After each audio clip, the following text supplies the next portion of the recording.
Jalan yang tak dilalui lagi berdua dengan sesal yang masih menghias pusara. Kenapa lu ngajak dia untuk single barunya? Oh iya. Iya sih, terakhir kan gue Ah, yang perayaan patah hati itu, gue ngajakin hmm. si Wira. Itu Hmm. juga nggak sengaja sih, Pin. Oh, nggak sengaja. Nggak sengaja, kayak anak-anak bikin materi, terus gue waktu itu cuman pesen materinya yang ini banget dong, gloomy banget dong, karena kan suasananya lagi waktu itu kita masih apa namanya aja, pandemi ya, masih pandemi, terus masih karantina, masih Oh. terus kayaknya gloomy banget sendiri gitu kan di rumah. Hmm. Bikin dong lagu yang gloomy banget, jadilah si perayaan patah hati itu. Terus waktu itu gue coba masukin apa namanya lirik song, kayaknya kok nggak dapet gitu, Vin. Terus nggak sengaja sih gue liat Instagram, gue follow si Wira kan, gue waktu itu gue lihat, terus kayaknya seru nih kalau diisi sama puisi gitu waktu itu. Terus akhirnya ya udah gue coba WhatsApp orangnya si Wira, gue kasih, dan untungnya dia tertarik. Karena waktu itu untungnya For Revenge dan Wira core-nya sama ya, maksudnya core-nya sama, masih bicara soal patah hati gitu.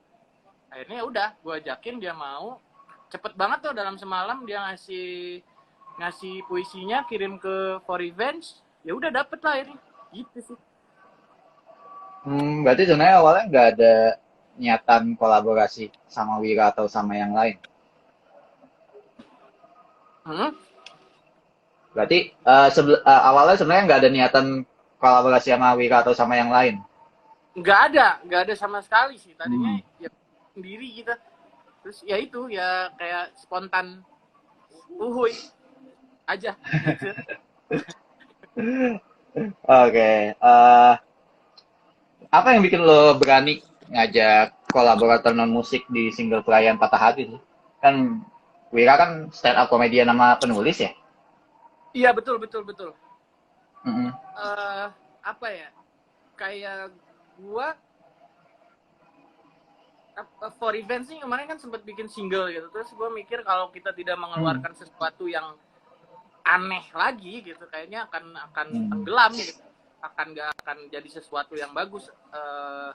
Ya karena ketidaksengajaan itu gitu, gue lihat Wira, dan kebetulan musikalisasi puisi ya sama si Dodit gitu, sama siapapun. Terus gue lihat kayaknya bisa juga gitu di musik gitu. Yang pernah melakukan ini kan musisi apa yang di senja gitu kan, kayaknya band-band emo belum ada yang melakukan ini ya. Makanya dari situlah kayaknya akan jadi sesuatu hal yang baru gitu ketika kita memasukkan apa namanya puisi di situ. Gue melihat Wira bukan sebagai stand up waktu itu, gue melihat dia sebagai penulis yang mampu membuat kata-kata dengan diksi-diksi yang wah, sesuatu yang baru dan dalam gitu ya. Dan ya itu, gue rasa gue dan Wira For Revenge dan Wira saat itu punya benang merah yang sama. Oke, oke, oke. Berarti emang sebenarnya ada, biarpun dia non music, sebenarnya ada kesamaan antara Wira dengan For Revenge ya. Ada kesamaan visi lah. Yes, ada kesamaan Hmm. visi, ada sama-sama yang dijualnya kan patah hati juga dia gitu. Jadi masih nyambung. Nah, ngomong-ngomong soal sesuatu yang ada di single yang lu bilang, yang sebelumnya kan yang Serana Derana juga bisa dibilang inovasi ya, single Hmm. bersequel. Terus yang ini sama Wira. Berarti nanti ke depannya bisa rilis single lagi, bakal ada somethingnya juga nggak? Untuk apa nih? Single atau next project? Pokoknya next projectnya For Revenge bakal, emang treatmentnya bakal ada inovasinya juga seperti yang sebelum-sebelumnya. Eh kalau perayaan patah hati ini kayak apa ya? Kalau gue bilang kayak apa ya? Mukadimah ya. Kayak pembuka gitu. Pembuka, makanya Hmm. lagunya kalau dengerin kan, kalau ya gue membayangkan kalau kita manggung pasti akan jadi intro di awal gitu. Ya ini juga untuk mukadimah ke karya-karya For Revenge selanjutnya gitu. nextnya mungkin For Revenge tidak akan membuat yang sama lagi. Kita lagi kepikiran bikin movie, ya nggak? Iya. Oh iya. Film. Iya kayak bikin berapa single tapi ada jadi video klipnya movie gitu, kayaknya seru aja sih. Gitu. Oke. Movie lah ya. Kayak Tilik gitu kali ya, naik truk gitu. Iya, naik truk. Panjang lah berarti setengah jam gitu. Ya, dibagi ya. Beberapa lagu. Gitu. Dibagi Oh, dari dibagi. beberapa. Sebenarnya biar laku aja sih lagunya, biar didengar semua gitu. Biar, Oh iya, belak. Oh, jadi kan Ini terlalu jujur nih, terlalu jujur. atau beberapa lagu doang gitu. Nah, karena kita bikin konsep kayak gitu supaya lo mesti dengar semuanya biar tahu ceritanya gitu. Iya, benar. Gitu. Terus mungkin kita sekarang balik ke Derana dan Serana ya. Boleh. Kalau dilihat tuh video klipnya kan seru banget menurut gue sih. Terus kalau dicek di kreditnya itu direkturnya namanya Kupa. Itu tuh kalau gue googling kayak ini siapa gitu. Itu sebenarnya siapa sih? Gue cukup tertarik di sosoknya sih. Siapa ya? Dia nanya gitu.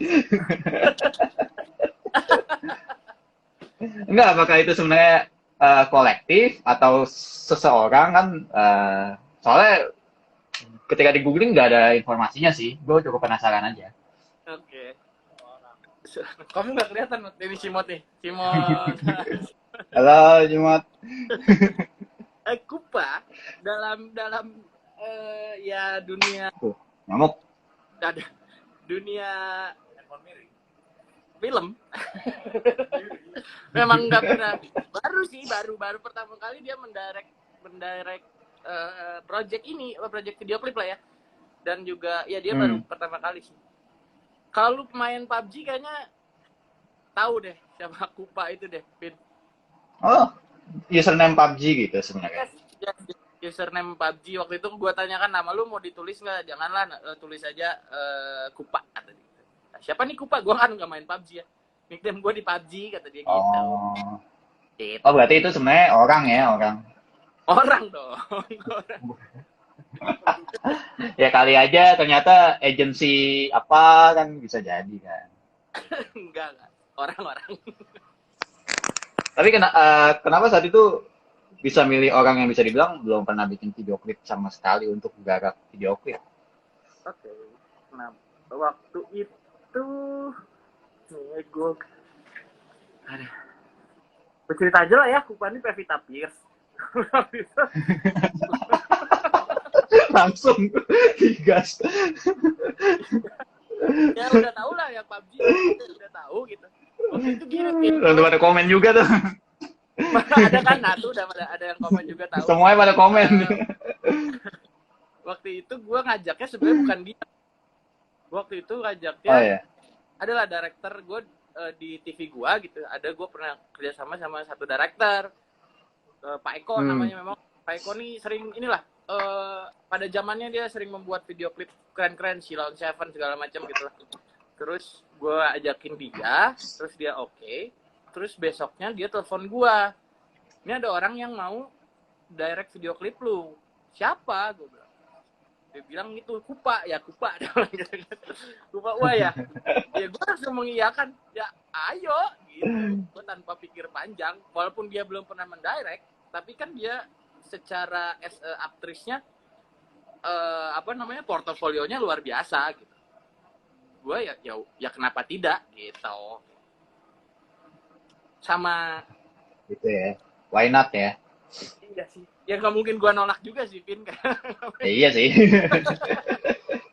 Enggak, wah, gila. Sampai nolak. Tapi kalau nama mungkin ada legal issues atau something kayak gitu ya yang bikin nggak bisa pakai namanya ya. Iya. Gue nggak mau ribet berhubungan. Oh. Ya, padahal lu ribet nanti sama manajemen dan segala macem. Oh ya udah. Gitu sih. Ya pada ujungnya pada tahu juga ya. Iya, orang gue ada behind the scene-nya kok. Jadi behind the scene-nya ada dia juga. Jadi ya sudah. Ya sudahlah. Gue ngingetin lagi kalau mau nanya jangan di chat, di kolom Q&A aja. Udah ada 11 tuh. Nanti gue bakal baca-bacain. Ya. Kalau di chat soalnya susah, mesti di scroll dulu. Sekarang kita lanjut lagi. Nah ini pertanyaannya. Setelah lu balik Bon sama Cikal gabung, gue sih ngelihat banyak perhatian baru datang ke For Revenge sih. Terus karya-karyanya juga lebih fresh sama inovatif gitu. Tapi nanti ujungnya bakal kemana nih? Apakah bakal ada album atau EP atau box set? Boleh diceritain atau mungkin sebelumnya sebenarnya belum ada tujuan kemana-mana, masih single-single aja gitu. Gimana, Mak? Album sih. Ujung-ujungnya pasti ke album. Ujung-ujungnya ke album. Berarti tapi lagunya udah ada atau sebenarnya go with the flow aja atau gimana? Saat ini kita sedang menyiapkan itu sih, sedang menyiapkan amunisi untuk album itu gitu. Cuman gitu tadi mungkin strateginya akan beda ya. Gue nggak akan yang ngeluarin tiba-tiba dang gitu album gitu. Gue akan tadi Vin bocorannya kita lagi menyiapkan short movie itu gitu. Short movie itu gue keluarin satu-satu, gue keluarin satu-satu, and then nanti ujungnya album itu sih. Kalau box set atau apa sih gue belum terpikir sampai situ sih. Maksud gue sekarang ya album bisa dalam bentuk apapun ya Vin ya. Belum sampai ke sana, tapi yang pasti album sih. Bentuknya box set atau digital kita belum tahu. Oke. Ada rencana dirilisnya kapan atau nunggu pandemi kelar atau gimana? Wah, Vin, kalau nunggu pandemi ini kelar kayaknya Gak apa-apa ya.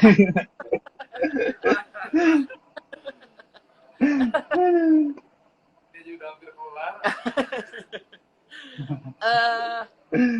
Dalam tahun ini kita akan pasti sudah ada pijakan untuk ke album itu gitu. Kemungkinan sih nggak akan di tahun ini, Vin.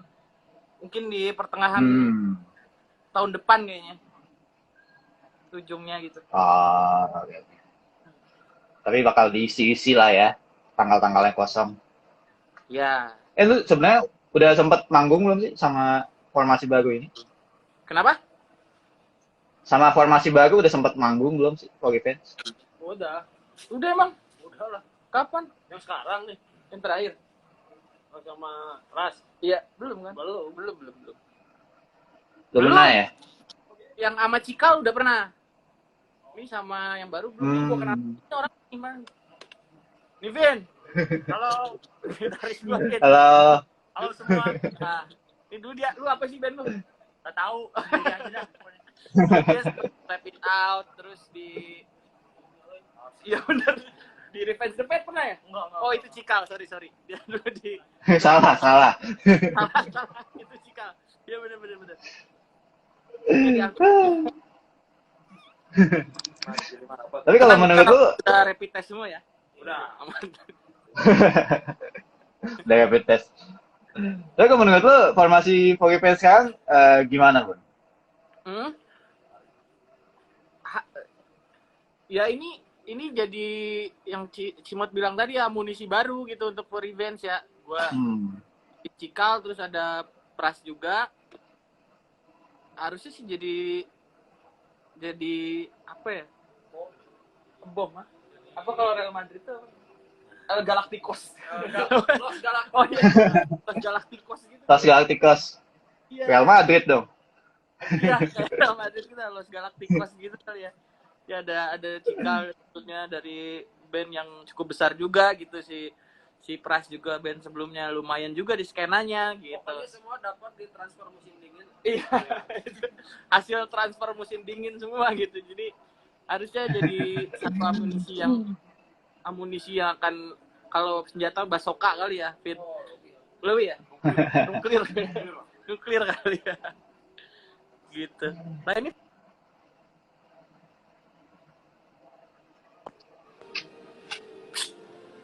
Ras gitaris sejuta band. nah. Udah oke nih koneksinya. Ya, udah benar. Oke.